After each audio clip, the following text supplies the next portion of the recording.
suka fitnah.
Tapi nyari pahala jangan gitu caranya. Bahas surga neraka sampai nama Tuhan. Jadi orang beriman kok malah kebablasan.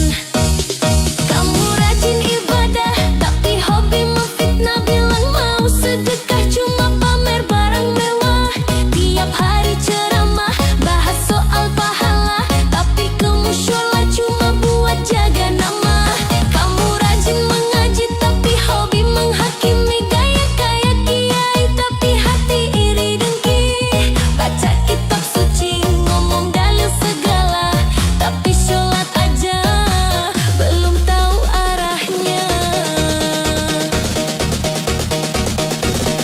Rajin sih ibadah tapi kok suka fitnah.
surga neraka sampai nama Tuhan. Jadi orang beriman kok malah kebablasan. Kamu rajin ibadah tapi hobi memfitnah, bilang mau sedekah cuma pamer barang mewah. Tiap hari ceramah bahas soal pahala, tapi ke musyola cuma buat jaga nama. Kamu rajin mengaji tapi hobi menghakimi, gaya kayak kiai tapi hati iri dengki. Baca kitab suci ngomong dalil segala, tapi sholat aja belum tahu arahnya. Rajin sih ibadah tapi kok suka fitnah.